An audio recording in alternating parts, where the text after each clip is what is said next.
What's going on, Gifted Hands family? We're back with another lesson, and today we're going to be going over some gospel harmony and movements, progressions in the key of F major. This is not things that you're gonna hear in every single song, but I think this is like some intermediate to advanced moves that you can add to your tool bag, to your bag of tricks, and kind of pull out. A lot of times these will be used as passing progressions or as endings and outros. All right, so let's dive into it. I got two progressions for you today. The first one is going to be this.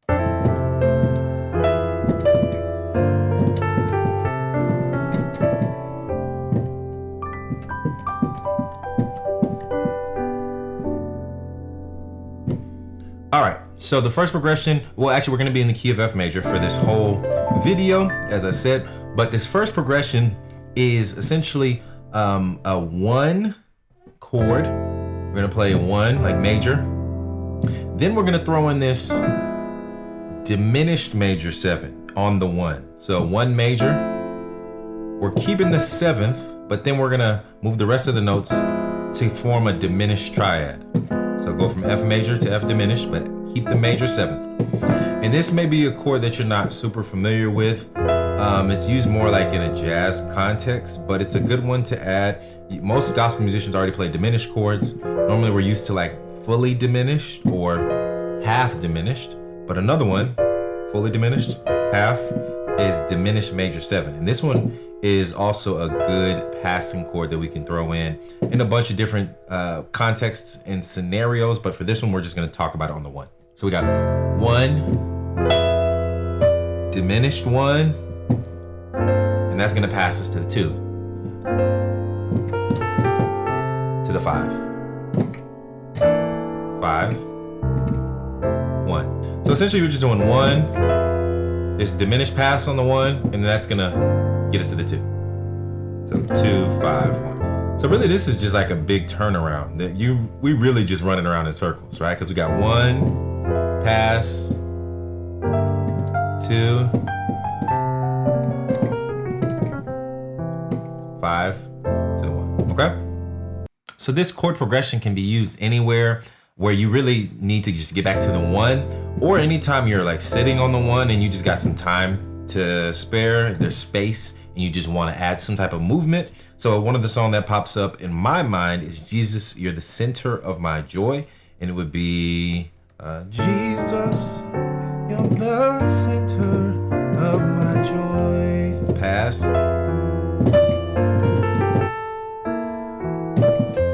Jesus, You're the center of my joy. Ooh. All that's good and perfect comes from you. There it is again. You're the heart of my contentment. Oh, for all I do, Jesus, You're the center of my joy. Pass, 2.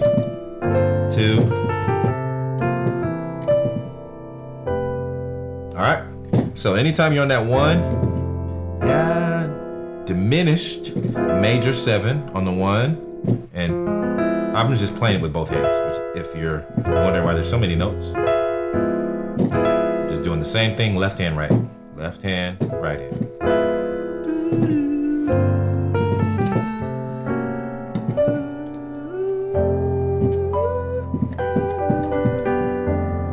All right, so that's the first movement. Let's jump into the second movement. All right, so the second movement that I'm going to show you today is going to be a gospel ending. Most of the time this is used in like an ending of a song, an outro. It's just a nice little passing progression really that you can add at the very end of a song when you're sitting on the 1, once again, okay? So it goes like this.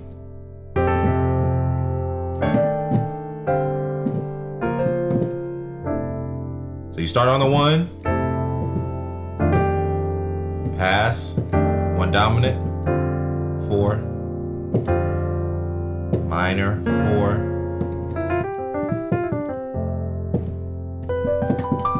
all right, so literally you can use this at the end of any song if you're on the 1, and something that comes to mind is the hymn, I Have Decided. I have decided to follow Jesus. No turning back. No turning back.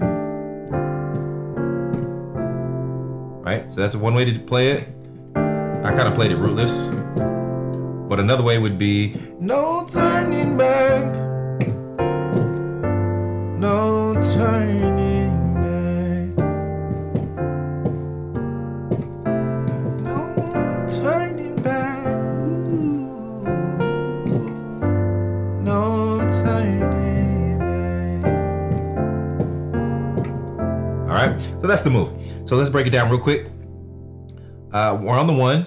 And you can like be playing a major chord, or you can, a lot of times I'll just end with octaves and leave it open since it's gonna be a lot of chords. But we're on the 1, and then we're gonna play like a dominant, 1 dominant.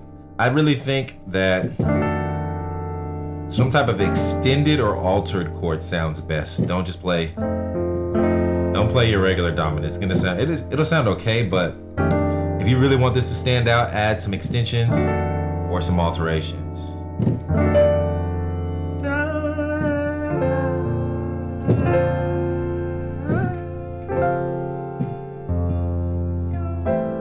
All right, so we got 1 dominant. There's 1 dominant. And then I'm going here. Now the chord readout says it's a 6/9, like an F6/9, which it is.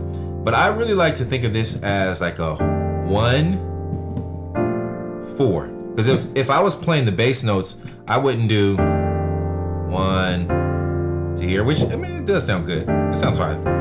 But I just, in my mind, I'm always thinking 1 dominant that passes to the 4. Right? And then from the 4, we're going 4 minor. So 4 chord is a minor 6. Minor chord, add the 6, and you can voice it however. Got that? Minor, and then back to the 1. So 1 dominant, 4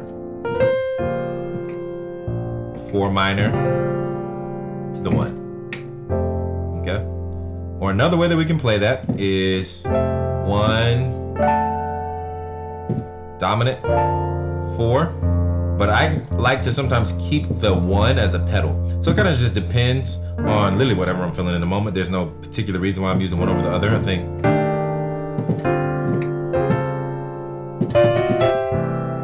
that sounds good, and that sounds good. That sounds a little bit more final. Or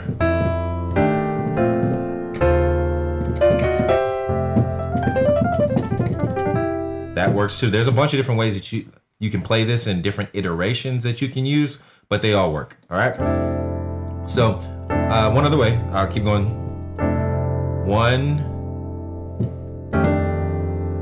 dominant, and then that when I get to that 4, a lot of times if I'm playing the 4 over the 1, I won't play like every single note of the 4 chord. I kind of leave it open. So to me, right here, this sounds good. And then go to the 4 minor over 1 to the 1. All right, so that works. You can keep that 1 as a pedal over all those changes. And then the other way that we could do it is this 1 dominant, or you can play rootless, however you want, whatever, to the 4. And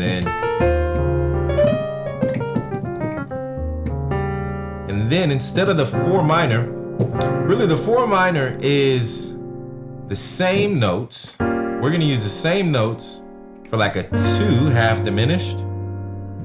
4 minor and 2 half diminished are actually the same exact notes, okay? So you can play a 2 for that last chord, or I can play a flat 7 for that last chord.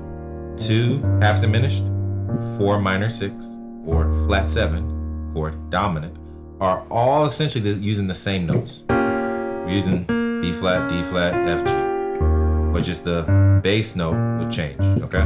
So 1 pass, 4 minor, or 1 pass, 4 2 5. All right, 2 1. That works. Or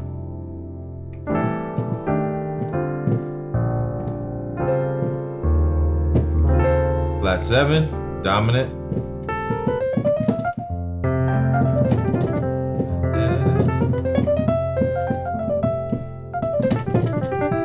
All right, and then that's using that flat 7 chord, but playing it dominant. And so I'm putting the F in my right hand over the E flat, kind of just shell, which is the root and the flat 7. Not playing third here, but you could. Sometimes though, I'm like, recently I've just been playing chords and I'm like, man, it doesn't always need all of these notes. It's like, just let it breathe. It's 5 notes, but they all work together. All right, so that's the second movement.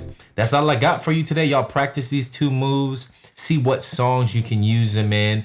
Drop a comment below and let me know if you've heard this, what songs you heard them from, or what songs, what hymns you plan on applying these moves to. All right, I'll catch you on the next lesson. Have a blessed day.